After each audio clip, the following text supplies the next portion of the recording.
is what happened!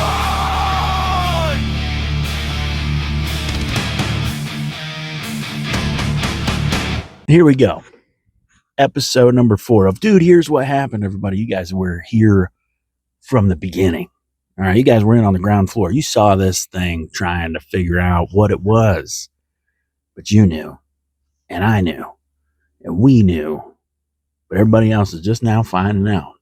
They say episode 4 is where, that's what differentiates all of the podcasts from the ones that stick around.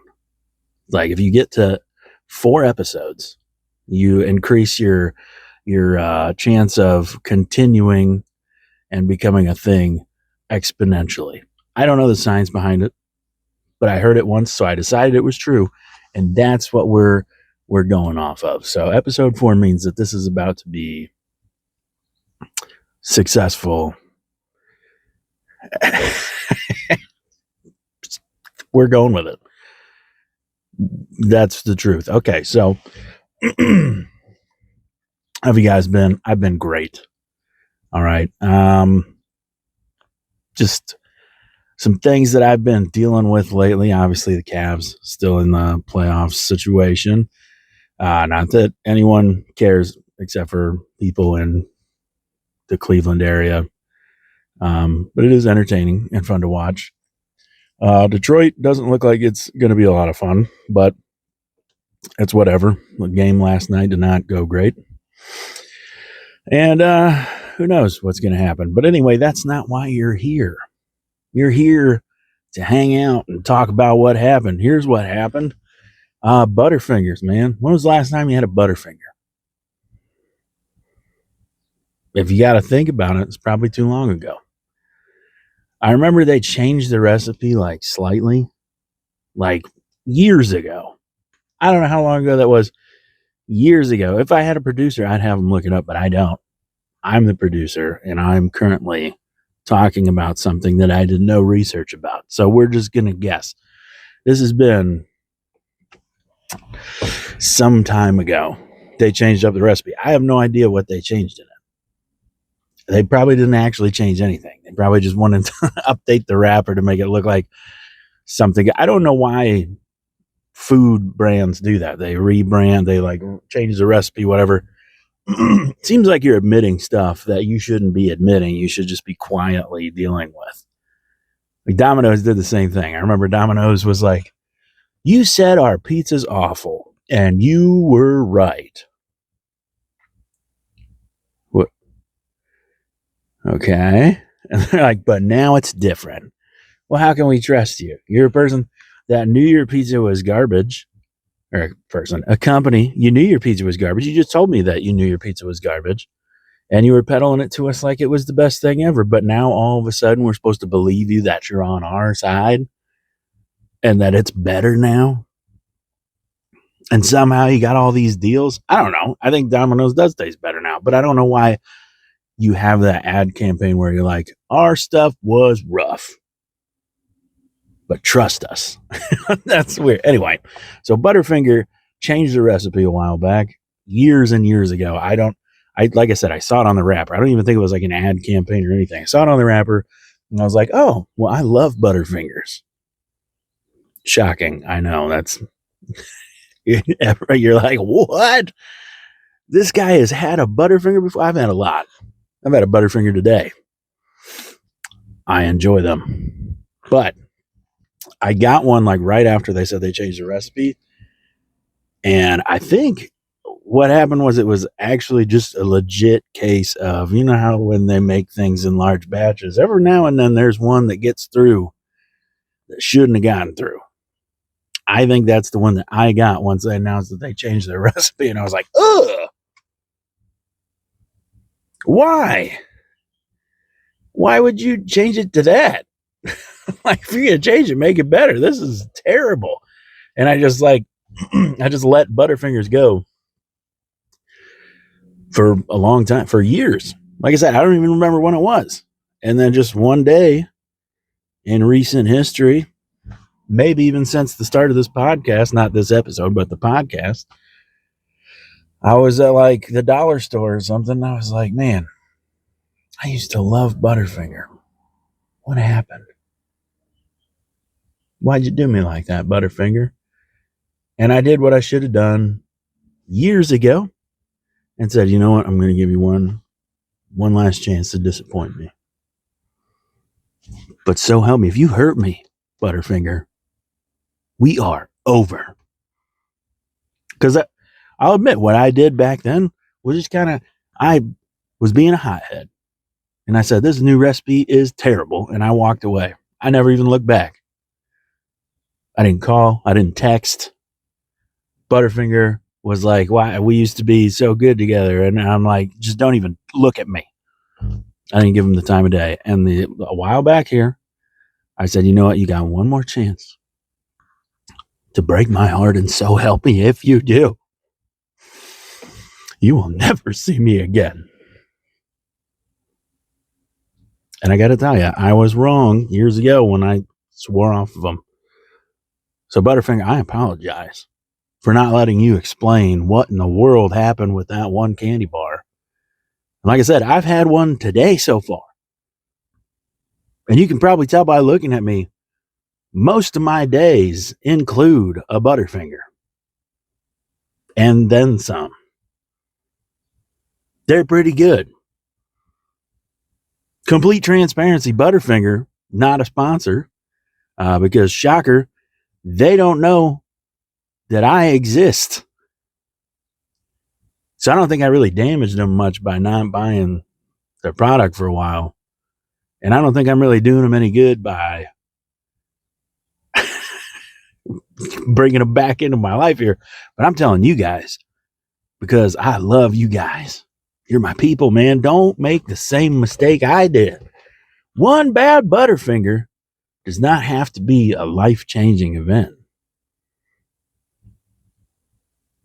That's how you know that I am not only physically out of shape and overweight, my entire thought process is fat. Because I just spent a good 6 to 7 minutes talking about my relationship with Butterfinger candy bars. But that's what we're doing here. That's what we're doing here. You know what else I found out? Keeping it food related. I'm 38 years old. And I was listening to a podcast. And they were talking about square and circle pizza, which is a great debate that we should have sometime. I'll have a guest on here, maybe somebody that owns a pizza shop, maybe two different people that own two different pizza shops that do it two different ways. And we can try to get to the bottom of things. But I'll tell you what, I'm trying both. And I don't think I'm going to make a decision. But there are your circle pizza people and your square pizza people. I personally, equal opportunity pizza eater, I enjoy it both ways. Some people can't. I don't understand that. But then again, most of those people probably are not in the physical condition that your boy is in. Anyway, they were talking square pizza, circle pizza. They're like, why is it that people are so particular about that? Like, think if you were like that with sandwiches. And I don't remember where they went with that, but they said something about, what if you got a square sandwich? I'm assuming that's a sandwich made with two slices of bread from a regular loaf. And you were like, no, I want it to look like a submarine. And I go, oh my gosh. And I had to get online and research this. I'm 38 years old. I just accepted that it was called a submarine sandwich. Never did I bother to look into it. I had no idea that it was an aesthetic thing. I thought it was just somehow the style of sandwich. And I didn't know what differentiated a submarine sandwich from something else. I just knew that a submarine sandwich was what we called a sub sandwich. And I thought maybe it was the stuff. I I could be the only person on the face of this planet that didn't put two and two together, that it is shaped like a submarine, and that's why they call it that. Listen, I'm not proud of it. I'm just saying, I can't be the only one. There's got to be somebody else out there that's like, wait, what? That's what makes it a submarine. That's what makes it a sub, is that it is shaped like a submarine. There are so many other things that are cylindrical in this world. I never thought that submarine was what we'd settle on then. I mean,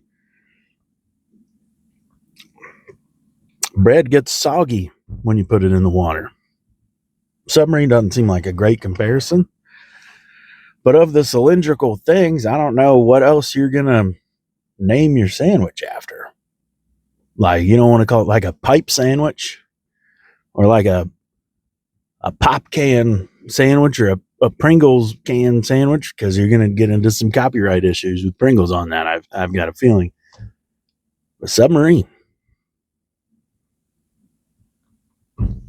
Who'd have thought? You probably, but I didn't. I had no idea.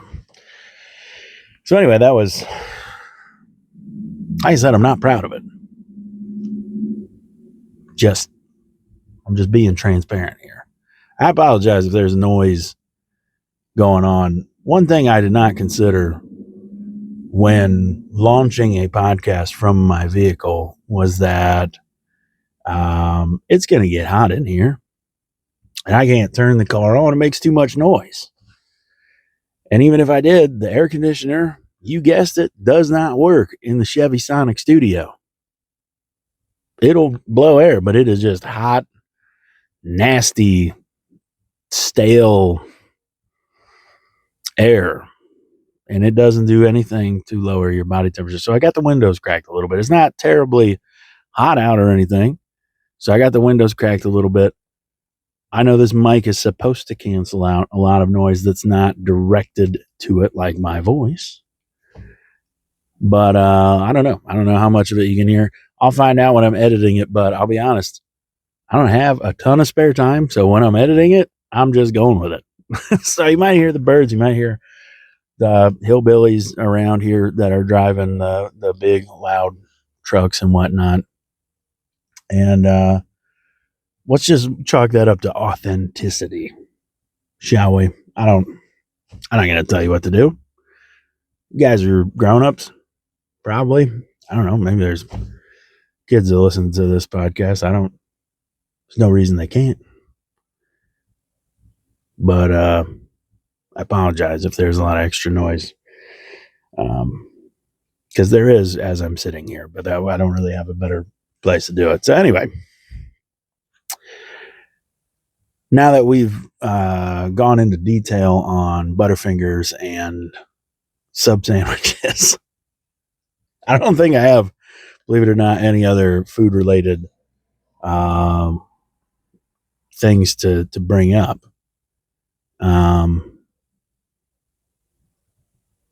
No, Butterfinger, if you want to sponsor the podcast, go ahead. Go right ahead. I will be the best brand representative you've ever had. All right. In fact, if you have a company and you're looking for a brand representative, you just go ahead and DM good old Matt King here, and we'll talk about it. We might have some sponsors coming along. I know a couple people that I think will probably eventually become sponsors of this podcast, but right now, we're just a little baby podcast. We're only episode 4, which is crazy, right? It's already episode 4. Time flies when you're having a great time. But anyway, so this past week, I did some pretty cool stuff. I went down to Columbus, Ohio, to a very cool club down there that I would love to get into one day, called The Attic. It is called The Attic because it's basically what it is. It's above this pizza place also. I apologize, I can't remember the name of it right now, but just look up The Attic Comedy Club and then find out what pizza place is downstairs and order some. It is delicious. But The Attic is a nice little comedy club. It's kind of a small, intimate venue, but it has like good vibes. You know what I'm saying? Like it's got a good feel when you go in there. It's like a long room, and they kind of go widthways. So the back row is not very far from the stage. And it's smaller rooms are a lot of fun for doing comedy because the laughs, you get some pretty insane pops when everybody's that close together. And it's a good vibe, and it's a good feel, and it's a good place to watch someone that you really want to see because you're in it. It's impossible to be in that room and not be within like the sight of the performer. Like they can see everybody in there. So it's a cool place. And I would love to perform down there eventually. But I wanted to go down there to watch Naeem Ali. If you don't know Naeem, look him up.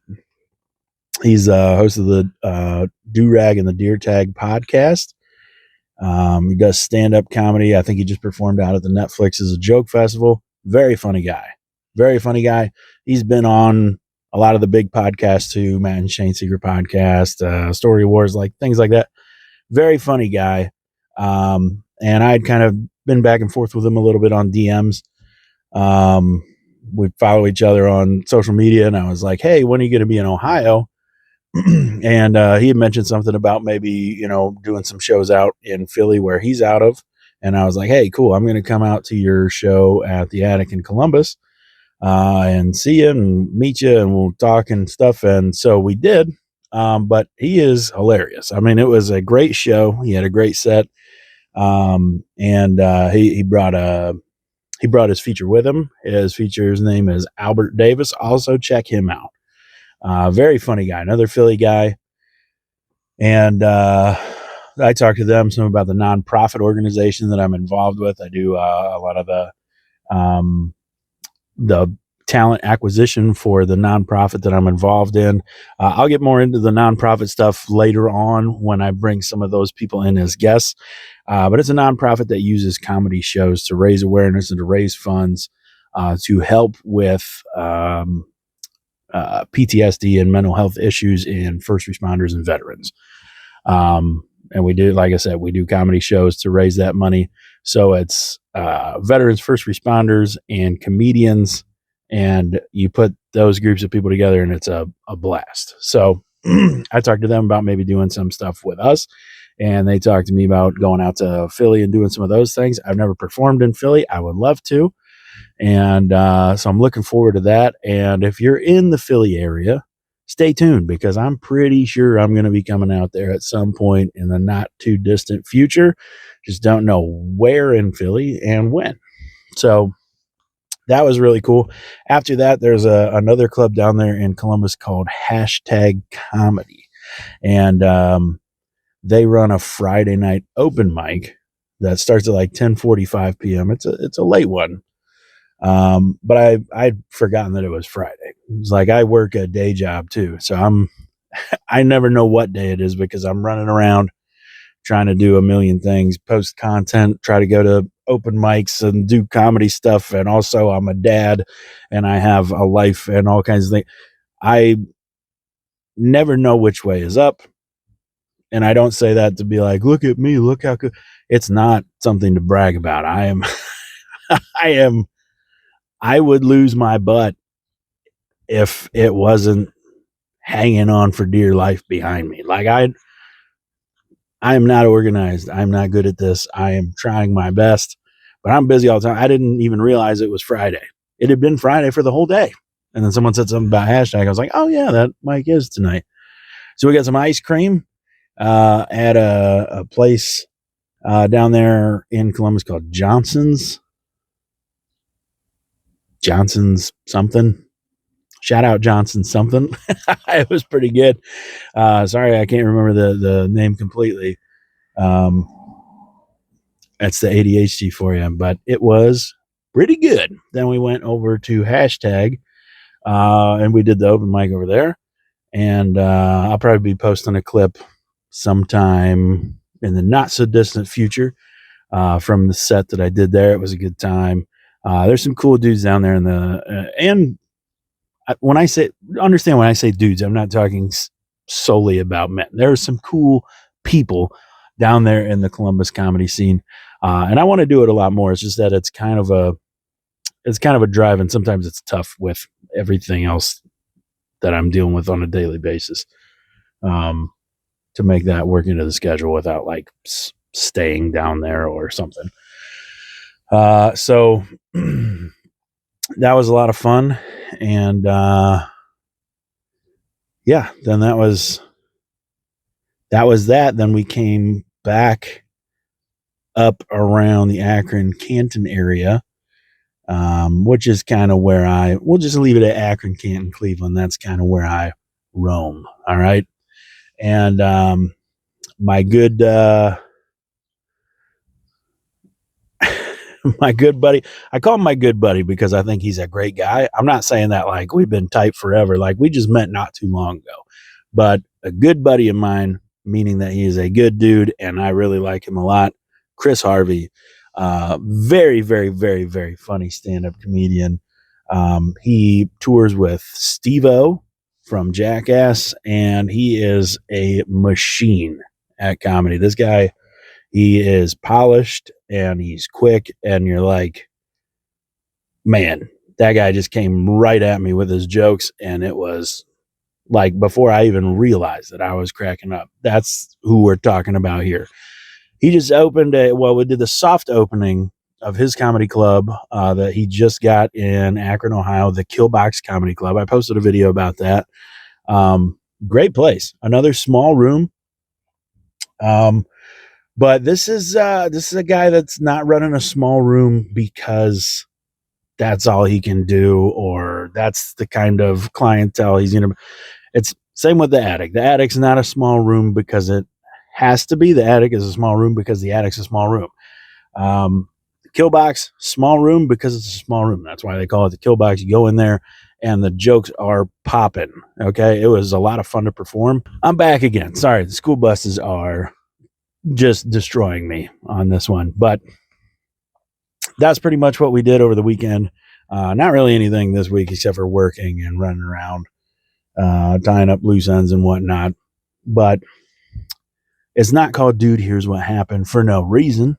Sure, we were talking about what happened over the weekend, but I got to tell you like some sort of story. And we're 26 minutes in. I get it, but that's what we came here for.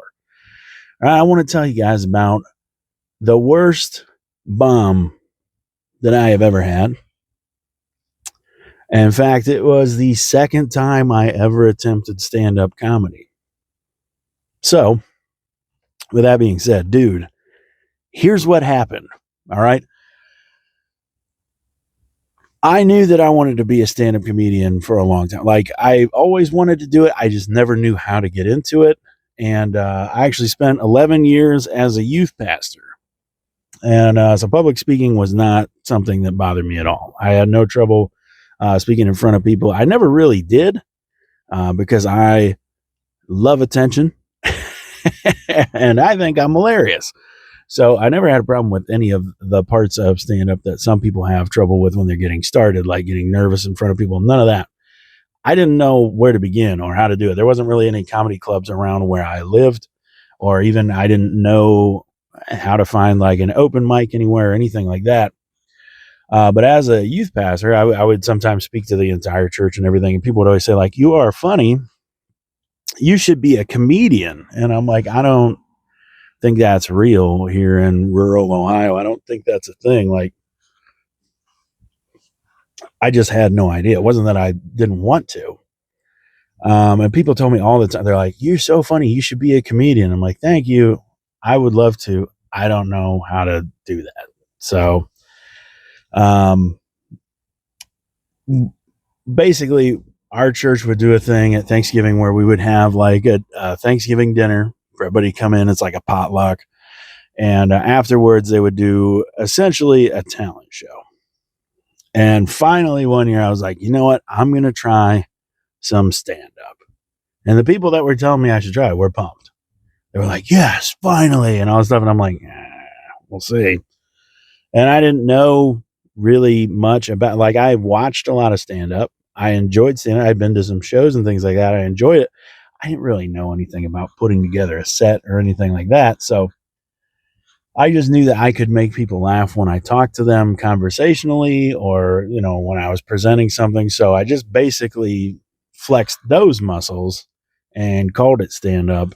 And it went extremely well, even though I did like 13 minutes. I had no business doing 13 minutes of stand up the first time I did stand up. That's ridiculous. There's no way that there was 13 minutes of jokes in a 13-minute set the first time I'm doing stand up. There were some funny things in there, but it was not 13 minutes. There was no segues. There was no transition. It was just me. And let me see. And literally just going like, we'll see if this works, like in my head. And a lot of it did. But these people had known me since I was like in 7th grade. And at this point, I'm like, this was 2019, so we're talking 7 years ago. So I'm like 30, 31, something like that. I don't know math or numbers, but I'm a grown man at this point. They'd known me since I was in 7th grade. And I look back at the set, I'm like, there was some pretty funny stuff in there for a first timer, but it wasn't like a good set. But I was like, oh man, I crushed it. And I honestly, like, I did crush it. But that's because, like I said, these people knew me and they wanted me to do stand up. And so they were like on my team. Had I gone and done that at like an open mic, wouldn't have gone that well because the crowd believed in me and wanted me. They were invested in me. So it wasn't like they were just like, well, let's see if this fatty's funny. It was like, oh, yay, he's doing it. Oh, but I was young and innocent in comedy. I didn't realize that was the thing. So I was like, wow, looks like I'm pretty good. So now I got to find some shows. I got to figure out how that works. Not looking for an open mic to go and try to turn those jokes into like real material. I was looking for a show. I wasn't worried about trying to work this stuff out. I was like, I pretty much am like a superstar. Let's find some show. Let's get on the road. So I was working with another youth pastor and we were going to do a New Year's Eve lock-in. If you're not familiar with what a lock-in is, that's where you have like, say, so when I say I was a youth pastor, that's like grades 6 through 12. And basically a New Year's lock-in is designed to keep the kids in off the streets, away from possible drunk drivers and out of trouble. And a lot of parents like them because then they're like, keep my kid. I'm going to go party in the new year. And basically you're there for like 12 hours. The door's locked. Nobody's in, nobody's out. You plan games and event, dodgeball or whatever. And you just hang out and stay up all night and have a good time. When you're like a teenager, you got your friends there. You're throwing dodgeballs at their faces. It's a good time. So we're trying to figure out the schedule of events for the night. And I'm like, I recently such a terrible. I was so stupid about comedy. I was like, I recently started doing stand up. Not really. I tried a set one time that was not really a set. It was just a glob of stuff I thought was funny. So I'm like, I recently started doing stand-up comedy and I could probably do a little bit of time if you wanted me to. And he was like, okay, sounds great. Which, let me translate the youth pastor think there. That's not going to cost me anything and is going to take up some time and we can bill it as something. Perfect. And so I was like, nice, I got a second gig, I'm feeling good about it. And again, there were so many mistakes I made on my path to this horrible time in my life. One of those was half the people that were going to be there were there the first time I tried it. So they heard everything. And comedy is so much different than like music. And I'm not going to get too deep into this because everybody talks about this. But like, if you have a favorite band, You want to go hear your favorite song. You want them to play stuff that you know how it ends. But when people come to see a comedy show and they hear a joke they've heard before, they're like, this guy stinks. Heard that joke before. And like, yeah, that was like 2 weeks ago at a different place. Obviously, it's the same thing, but it's just they have a different mindset than like if you're going to see like a concert. So I didn't factor in like a lot of comedy. There's like, surprise elements in the joke and that misdirects and stuff like that make them funny. And a really good joke, if you know how it ends, is funny no matter what. But when you're just starting out, also, you're not writing great jokes. So if people know how it ends and what the punchline is, it's really not doing you any favors. So I didn't take into consideration that half the people were going to zone out immediately when I started speaking. And the other thing I didn't take into consideration is these people are not here for comedy. They're here because their parents want to party into the new year and they want to throw dodgeballs at their friends. And now some fat old dude is up on stage talking about how sad his life is. And there's a third thing I didn't take into consideration, which is the kids that were in that guy's youth group, because we did it at their church, I didn't know this existed. I didn't know this was a thing. There are very nice teenagers out there. I didn't know that was a thing. These were the nicest teenagers that I have ever come across in my entire life. And they felt so bad for me the whole time because I still am a very self-deprecating comedian. I think it's funny. A lot of people think it's funny, but if you're not like a comedy connoisseur or whatever, you're just a kid that wants to throw dodgeballs at your friend. And then some fat older guy is talking about how fat and old and sad he is. You're not taking away from that that's funny. You're a good kid. You feel bad for him. And literally, they just looked at me horrified the whole time I was telling these jokes about like being fat and breaking a chair and I'm too fat for this and I'm too fat for that. And they're like, oh my gosh. And my kids are just zoned out because they've heard it all before. And then I actually heard, like, I still talk about this when I do comedy. I actually heard one of the people in the audience go, oh, like, oh man, that just makes me. No, I'm not trying to make you sad. Please don't cry because I'm going to cry. This is funny. Like it messes with your head when you're trying to tell something funny and people feel sad for you. That's what was happening. And I was like a couple minutes in. Remember, I got 13 minutes of non-stand-up that I'm trying to do. And they are not buying in at all. But I was a champ. I did the entire set. And the icing on the cake of the bomb was that the other youth pastor, like I called him back, like he was like the host. And I hand him the microphone and he looks at me and he quietly says, I thought it was pretty funny, man. And I was like, oh, no. And then the good news is that was the beginning of the night. This is like a 12-hour event. So I get to hang out with the people who just felt bad for me for bombing something that I thought that I was going to get into that was going to be a big thing for me. I bombed it so hard that they said, aw, and now I'm hanging out with them for the next 12 hours, just sitting in it. On top of that, New Year's Eve is my birthday. And that is one of the saddest birthdays I have ever had. I backed off from stand-up. I told you that was 2019. I didn't touch stand-up again until 2023. That's how devastating that bomb was. I was like, maybe I wasn't.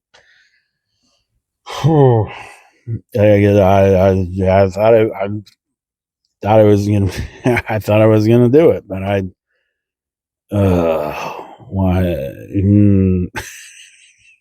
And that's a great feeling. That's a great feeling when you realize that you're terrible at the thing that you thought you were good at and that you wanted to do. Luckily, what we talked about on the last episode, wrecked a motorcycle, got divorced, all kinds of sad, traumatic events happened. And I said, it wasn't that bad when I bombed in front of everybody. I think I'm going to give it a second try. And I did. But the difference was I've been through something by that point, and I had a little more, I think, cynical look and a little bit more of like I heard people talking about this on some other show or something. It's almost like when you've been through something, you kind of have to develop a little bit more of a sense of humor. And I think it just kind of helped a little bit with writing the material. And I actually like looked into writing material and working on doing comedy and things like that before I went with that stuff to the open mic, because I took stuff that I wrote in 2019 to this open mic, but I had punched it up and I had included things to like make sure that people knew, like, listen, I'm not taking myself seriously. I don't want you to either. We're going to have fun. and it made all the difference. Because sometimes when you're doing self-deprecation, it does get sad. And that is where you just absolutely fall apart on stage. You can't go too sad. Not saying there's a level of darkness you can't get to, but you can't go too sad. You got to keep them invested somehow. And there's different little tricks and stuff you can do and to try and get people, like, to bring them back from being sad or whatever. And I kind of figured some of those out, and I kind of wrote them in there to be like, okay, this is just, we're having fun. I'm not up here like, oh, I'm going to run away from home. And like, we're having fun. We're laughing. It's okay. Go ahead. That's why I'm doing this. And it went really well. And like I said, that was like the end of 2023, and I never looked back. And now I've been doing some headlining. I got some more headlining coming up. I'm looking to do shows all over the place, and I'm working on getting some availabilities out to different clubs and venues and things like that, and booking some things with that nonprofit. And I'm trying to get everywhere and do everything. And that's my goal. So hopefully if you're watching this, you'll be able to find a place to come and see me at some point near wherever you are. But I hope so. But now, dude, you know what happened. I love you guys. I appreciate you, especially the people that started with episode 1. Even if you didn't watch it when it came out, but you started with episode 1, you worked your way up here, and you stuck around till the very end. You might be the only one. I love you. I appreciate you. Keep coming back. This is only going to get bigger. It's only going to get better. We're in the Chevy Sonic studio. What's not to love? And now you know, dude, here's what happened. I'll see you next time. Dude, here's what happened!